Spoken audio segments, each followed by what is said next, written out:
பார்க்க போகிற ரெசிபி ஆத்தினுடைய தூஞ்சலை வச்சு இட்லிக்கு, சாதத்துக்கு, ஆப்பத்துக்கு, இடியாப்பத்துக்கு, தோசைக்கு சுவையான குழம்பு எப்படி செய்யலாம்னு பார்க்கலாம் வாங்க. மட்டன் தூஞ்சல் குழம்பு செய்கிறதுக்காக வேண்டி பாருங்கள், குக்கர் எடுத்து வச்சுருக்கோம். குக்கர் வந்து நல்லா ஹீட் ஆகிடுச்சு. இப்போ வந்து நம்ம 1.5 டேபிள் ஸ்பூன் அளவு நம்ம எண்ணெய் சேர்த்துக்கலாம். எண்ணெய் வந்து நல்லா நம்மளுக்கு ஹீட் ஆகட்டும். எண்ணெய் வந்து நல்லா சூடு ஏறிடுச்சு. இப்போ நம்ம தாளிப்பு சேர்க்க போகிறோம். தாளிப்புக்காக வேண்டி பாருங்கள், பட்டை, கிராம்பு, ஏலக்காய், ஜாதி பத்திரி, லவங்கப்பூ எடுத்துருக்கிறேன். அதுக்கப்புறம் வந்து பார்த்திங்கன்னா கல்பாசி எடுத்துருக்கேன், பிரிஞ்சி இலை எடுத்துருக்கேன். இதை நம்ம சேர்த்துடலாம்.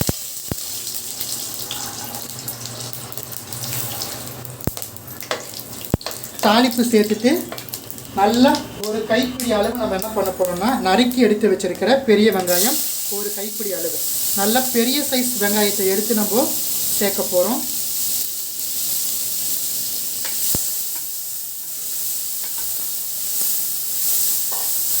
வெங்காயத்தை நம்ம நல்லா வதக்கிக்கலாம். வெங்காயம் சேர்த்து ஒரு நிமிஷம் போல் ஹை ஃப்ளேமில் வதக்கிட்டு இருக்கிறோம். இது பார்த்திங்கன்னா லைட்டாக நம்மளுக்கு கண்ணாடி நிறம்னு சொல்லுவாங்க, அந்த பதத்துக்கு வதங்கிருக்கு. இப்போ நான் இதில் என்ன சேர்க்க போகிறேன்னு பார்த்தீங்கன்னா, நல்ல ஒரு 1.5 டீஸ்பூன் அளவு இஞ்சி பேஸ்ட்டு சேர்க்குறேன். 1.5 டீஸ்பூன் அளவு இஞ்சி பேஸ்ட் சேர்த்தா போதும். ஏன்னா நான் இன்றைக்கி எடுத்துருக்கிற தோஞ்சலுடைய குவான்டிட்டி என்னன்னு பார்த்தீங்கன்னா 250 கிராம்ஸ். ஸோ அதுக்கு 1.5 டீஸ்பூன் அளவு இஞ்சி சேர்த்தா போதும். இப்போது இஞ்சியும் வெங்காயமும் ஒன்று சேர நல்லா வதங்கி வரப்போம். நம்மளுக்கு இஞ்சியும் வெங்காயமும் ஒன்று சேர்ந்து வதங்கி வந்துடுச்சு. இப்போ நான் வந்து பழுத்த தக்காளி பழமாக பெரிய சைஸ் தக்காளி ஒன்று எடுத்து நறுக்கி எடுத்து வச்சுருக்கேன். அதை நம்ம சேர்த்துக்கலாம். இது கூடவே வந்து அரைச்சி எடுத்து வச்சுருக்கிற பூண்டு விழுதை நம்ம சேர்த்துக்கலாம். பூண்டு வந்து 1 டீஸ்பூன் அளவு பூண்டை சேர்த்துக்கலாம்.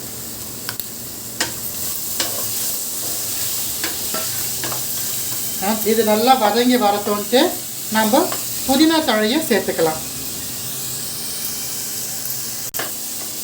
வெங்காயம், தக்காளி, புதினா, இஞ்சி, பூண்டு விழுது இதெல்லாம் சேர்த்துட்டு கொஞ்சம் நம்ம நல்லா வதங்க விட்டுடலாம். நல்லா வதங்கி வந்ததுக்கப்புறமா நம்ம சுத்தம் பண்ணி எடுத்து வச்சுருக்கிற ஆட்டினுடைய தூஞ்சலை சேர்த்துக்கலாம். தூஞ்சல் அப்படிங்கிறது வந்து பார்த்திங்கன்னா அந்த எக்ஸ்ட்ராவாக நம்மளுக்கு கொடுக்குற ஃபேட் கண்டென்ட், அது இட்லிக்கு ரொம்பவே நல்லாயிருக்கும். இப்போது 1/4 டீஸ்பூன் அளவு மஞ்சள் பொடி சேர்த்துக்கலாம். நான் ஆல்ரெடி மஞ்சள் போட்டு தான் வாஷ் பண்ணி எடுத்து வச்சுருக்கேன் மட்டனுடைய தோஞ்சலை, அதனால் இதில் 1/4 டீஸ்பூன் அளவு தான் சேர்க்குறோம். இது கூடவே வந்து பார்த்திங்கன்னா கல் உப்பு, தேவையான அளவு கல் உப்பு இப்போவே நான் சேர்த்துட்றேன் வதங்கிறதுலையே.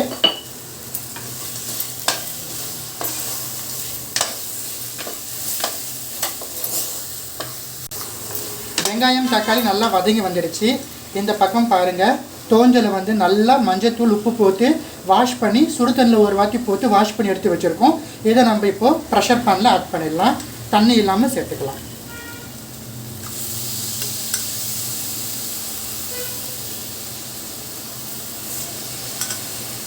இந்த குழம்பு இட்லிக்கு ரொம்பவே அருமையாக இருக்கும்.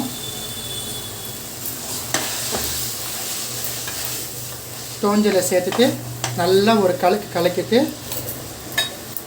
கொஞ்ச நேரம் அப்படியே விடலாம். இது வந்து நம்மளுக்கு கொஞ்சம் தண்ணி வெளியே விடும்.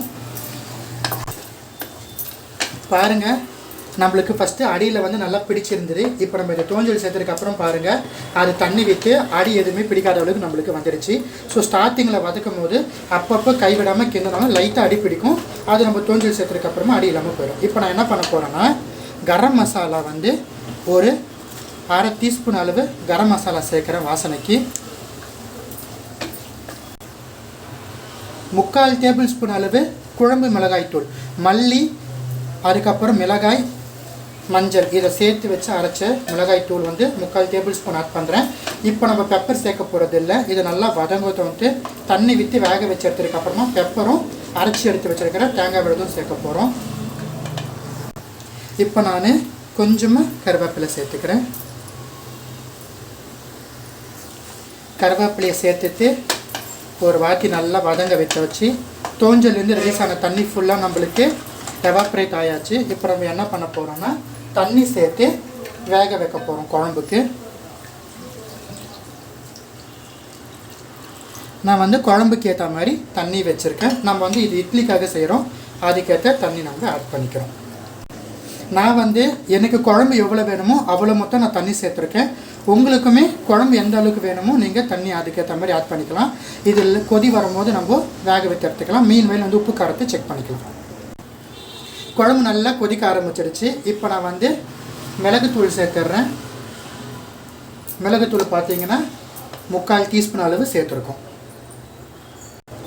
இப்போ நம்ம ப்ரெஷர் பேனை வந்து நம்ம மூடி போட்டு மூடி வச்சிடலாம்.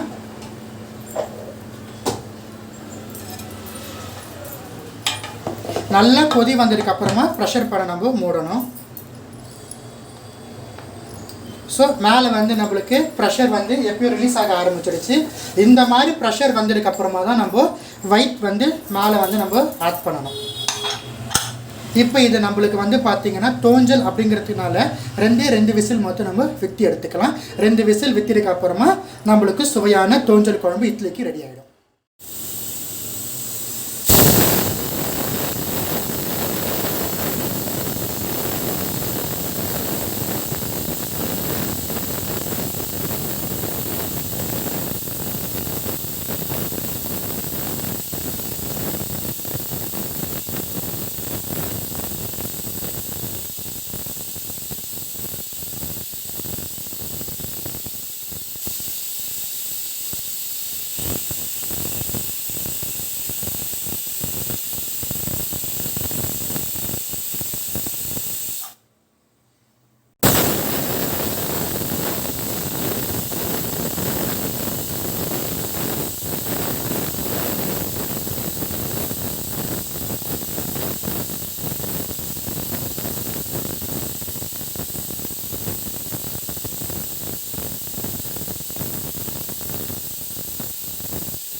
நம்மளுக்கு 2 விசில் விட்டாச்சு. ஆற்று தோஞ்சல ப்ரெஷர் ஃபுல்லாக ரிலீஸ் ஆகிடுச்சு. நம்ம இப்போது குழம்பை வந்து ஓப்பன் பண்ணி பார்த்துடலாம்.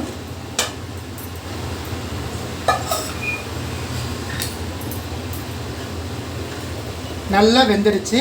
இப்போ நம்ம அடுப்பை மறுபடியும் பற்ற வச்சுக்கலாம்.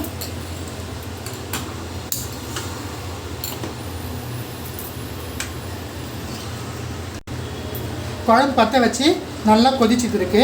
இப்போ நம்ம என்ன பண்ண போகிறோம்னு பார்த்தீங்கன்னா, இங்கே பாருங்கள், 1/2 மூடி தேங்காவும் கெசா வந்து 2 டீஸ்பூன் அளவும் சேர்த்து நல்லா அரைச்சி எடுத்து வச்சுருக்கேன். இதை நம்ம சேர்த்துடலாம் குழம்புல. இதில் கொஞ்சமாக நம்ம தண்ணி சேர்த்து அலசி விட்டுடலாம். இதுலேயே கொஞ்சமாக தண்ணி சேர்த்து விட்டாச்சு. இட்லிக்குங்கிறதுனால நான் கொஞ்சம் தண்ணியாகவே வச்சுருக்கேன். இதுவே வந்து நம்ம யாராவது சைடிஷாக செய்ய போகிறோம், இல்லை கிரேவியாக வேணும்னா தண்ணி கம்மியாக விட்டு நம்ம பண்ணிக்கலாம். இது நல்லா கொதி வரட்டும்ட்டு நம்ம அடுப்பு அணைச்சிடலாம். இதுக்கு முன்னாடி நல்லா கொதி வரட்டும்னு சொல்லிட்டு ஒரு சின்னதாக நம்ம வெல்லமோ இல்லை சர்க்கரையோ சேர்த்து இறக்குனா நல்லாவே இருக்கும். குழம்பு நல்லா கொதிக்குது. கொஞ்சமாக நான் வந்து இன்றைக்கி நாட்டு சர்க்கரை பாருங்கள், ஜஸ்ட் ஒரு 2 பிஞ்ச் அளவு சேர்த்துக்கலாம். குழம்பு வந்து எல்லா டேஸ்ட்டுமே ஒன்று நம்மளுக்கு பேலன்ஸ் பண்ணி கொடுக்கும். அதனால் வந்து நாட்டு சர்க்கரையை சேர்த்துக்கிறேன். இப்போ நம்ம கொத்தமல்லி தழையை நம்ம சேர்க்கலாம்.